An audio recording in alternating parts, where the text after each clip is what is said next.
Choosing the right dietary plan for weight loss is highly personal, and what works for others may or may not work for you. So, with so many diets out there, how can you choose a diet to follow? My team and I have supported the weight loss of hundreds of individuals, and based on their experiences, let's see if I can summarize some of the ways you can use to choose a diet that works for you. If you're starting out, I usually suggest first taking a look at what I call the quote basic diets. I say basic not necessarily because they're easy to follow, nor are they somehow less effective than more complex diets, but because they're simple to understand without too much explanation, and they don't go too deep into these medical hypotheses as to why they work. The basic diets are also highly flexible and can be easily combined into other diets later on, making them an ideal starter diet. Also, not every diet is going to work for everyone, and the key is finding out which ones work best for you. So let's take a look at some examples of basic diets. Despite the sheer amount of diets out there, they all work on one basic premise. That is, to lose weight, the amount of calories you eat has to be less than the calories you use. This basic premise is the foundation of one of the most basic diets called calories in, calories out, or CICO. The premise of the CICO diet is that if a person consumes fewer calories than they burn, they will lose weight. And if they consume more calories than they burn, they will gain weight. CICO is kind of the no BS approach to weight loss. It's simple, straightforward, and quite effective when done correctly. It's also quite flexible, and there's nothing you can or can't eat as long as they fit within the calorie limits. There are downsides to this approach, of course. The biggest being that you'll need to calculate things and accurately track and log the calories with a food tracking app like MyFitnessPal. It's unfortunately quite common for people to eyeball or estimate the calories of what they're eating, which often leads to underestimations. For some people, this is extremely tedious, and for others, it triggers a negative psychological response. Some people may become overly focused on calorie intake and expenditure, leading to disordered eating behaviors. Also, calories from different foods affect you differently, and 250 calories from a bagel is not going to be as filling as 250 calories from a steak. CICO doesn't technically take this into account, so you might be hungry all the time and find it difficult to control cravings if you're strictly doing CICO and your diet is highly imbalanced. That being said, if you have no foundational knowledge of weight loss and are a complete beginner, I usually suggest trying this approach first since it keeps things quite simple, as long as you're willing to do some calculating and weighing of foods. Literally, all you need to do is input numbers and try to maintain a calorie deficit. Now, I don't usually recommend this approach in isolation in the long term as it's too basic, and I suggest combining it with other dietary strategies once you've gotten the hang of it. Another common approach is low carbohydrate diets. These diets reduce the amount of carbohydrates you eat, so avoiding things like bread, pasta, rice, and sugary foods, while increasing the intake of foods that are high in protein and fat. Low carbohydrate diets may be additionally beneficial to diabetics by helping to improve insulin levels and helping to improve metabolism.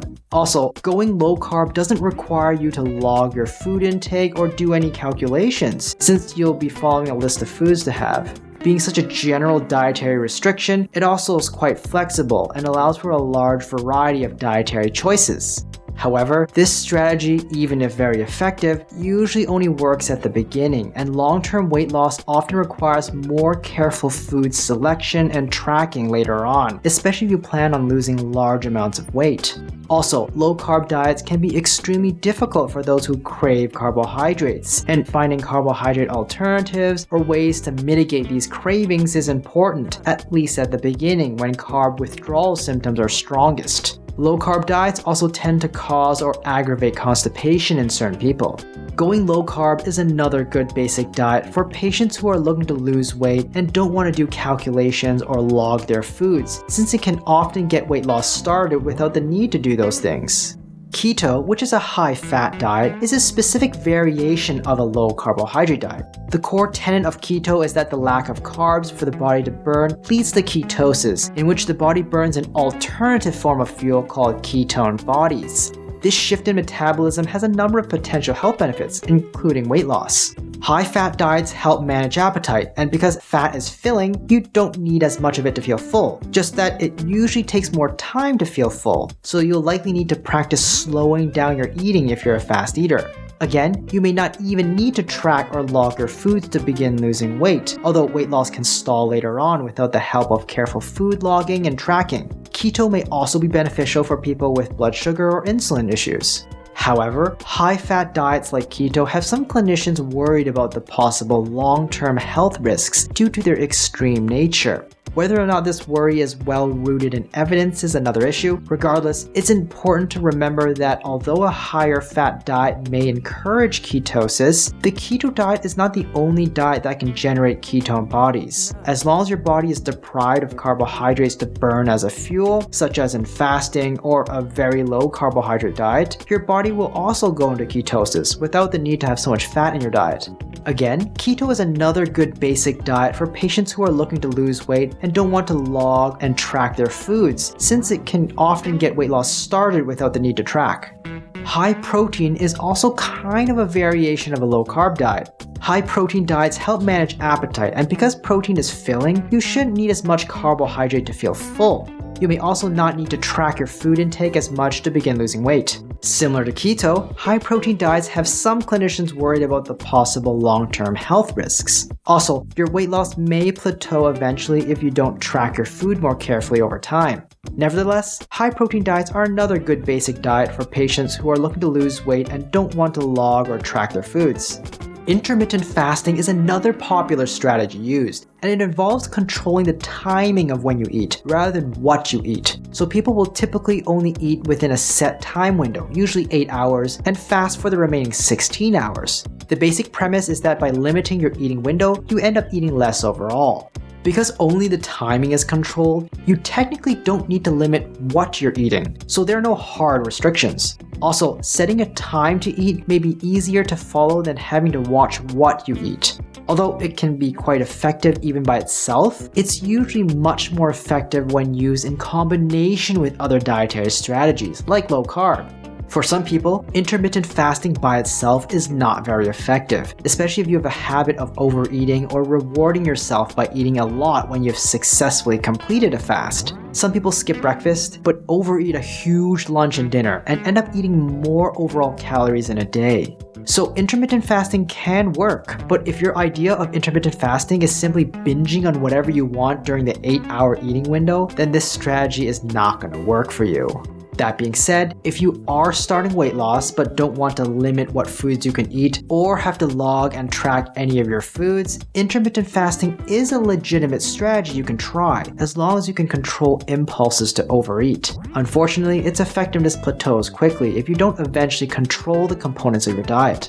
You may have noticed that the basic diets I've just talked about are based on controlling very large food elements. For CICO, it was food calories. For low carb, keto, and high protein, it was different macronutrients, namely carb, fat, and protein. For intermittent fasting, it was timing.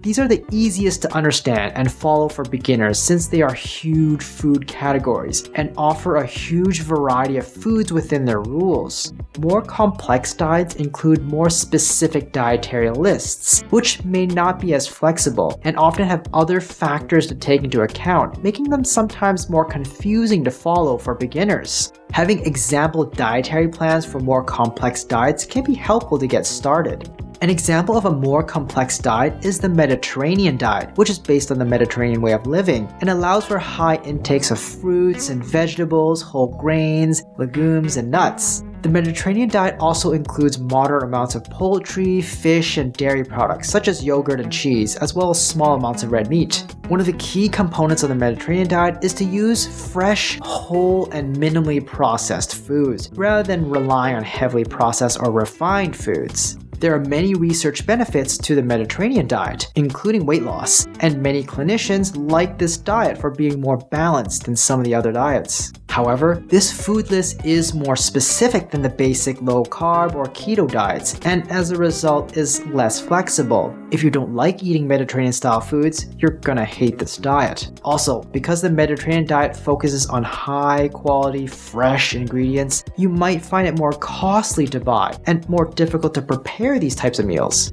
So although I believe the Mediterranean diet is an excellent diet to follow for weight loss, I don't usually recommend it immediately for someone learning to lose weight, since there are a lot of components to it that are not easy to understand or implement, and can add unnecessary complexity to a weight loss diet. The DASH diet is another example of a more complex diet. It was originally designed to lower blood pressure and reduce the risk of heart disease, but has a lot of good research for other purposes, including weight loss. The DASH diet emphasizes the consumption of fruits, vegetables, whole grains, and low-fat dairy products, and limits the intake of saturated and trans fats, cholesterol, and added sugars.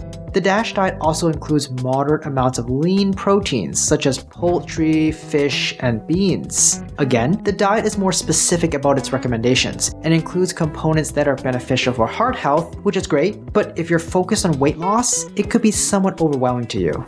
Generally speaking, the 5 basic diets I just talked about, controlling calories, limiting carbs, high fat, high protein, and intermittent fasting, are the more common ways to achieve longer-term weight loss. Many effective weight loss diets are simply variations of these basic diets in some way, shape, or form. Now, you might be wondering about some other diets, like, for example, a vegetarian diet. In our experience, simply implementing a standard vegetarian diet is often not enough to affect weight loss. I'm not saying it's a bad diet or anything, but some diets are just not focused on weight loss, and implementing a vegetarian diet by itself may not realistically help you lose much weight. You'll often need to combine a vegetarian diet with one of the other basic diets I talked about and do something like a low-carb vegetarian diet or a calorie-controlled vegetarian diet to achieve a significant amount of weight loss. There are many more types of diets, and there really is no best way to start choosing. But there is a best time to start, which is right now. If you're completely lost as to where to start, I usually suggest seriously trying one of the basic diets. Once you've found a basic diet that works, you can seek out more basic or complex diets to combine with. For example, you could start with a low-carb diet, and once you got the hang of it and are losing weight, you can add on the Mediterranean diet and start focusing on fresh veggies and meat while minimizing the whole wheat and legume components of the Mediterranean diet, since these are sources of carbs and you're still trying to focus on low carb to lose weight. When you get the hang of that, you could then add calories in and calories out and start tracking the calories and weight of your food so that you continue to lose weight. Over time, you should start to understand what foods are more beneficial for your weight loss and what foods you should stay away from without the need of a diet to follow. Keep in mind that you don't necessarily need to combine more diets or go more complex, and there's no need to change your basic diet if it's working for you. Just that if you do decide to change it, then you already have a good foundation on which to build these changes. Also, if you have some experience losing weight, I strongly suggest drawing from those previous experiences. If the Atkins diet worked well for you in the past, you could start with a low-carb diet, since the Atkins diet is just a branded low-carb diet. If Weight Watchers worked really well for you, you could start with CICO, since Weight Watchers is essentially a fancy CICO diet that's been simplified. The truth of the matter is that there's no one best diet that's most effective for everyone. Any diet claiming to be the best or most effective diet for everyone is just being disingenuous, because that would be like saying everyone losing weight is the same and has the exact same needs.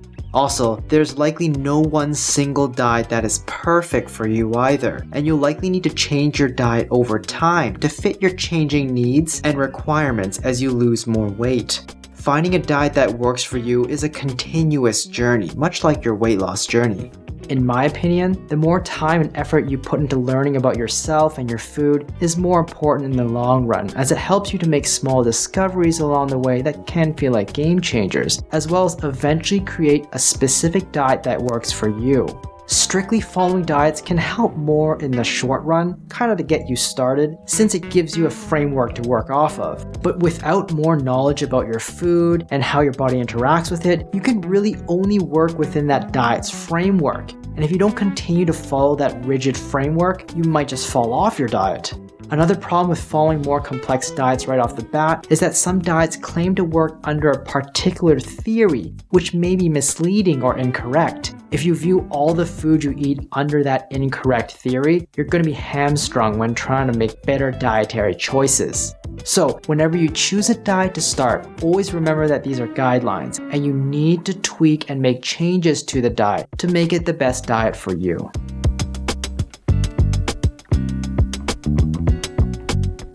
Hi, I'm Dr. Brian Young. What diets have you tried that work well for you? Let me know in the comments down below. Subscribe and hit the notification bell to stay up to date. And if you found it informative, please leave me a like and share this video with someone you know can use the info.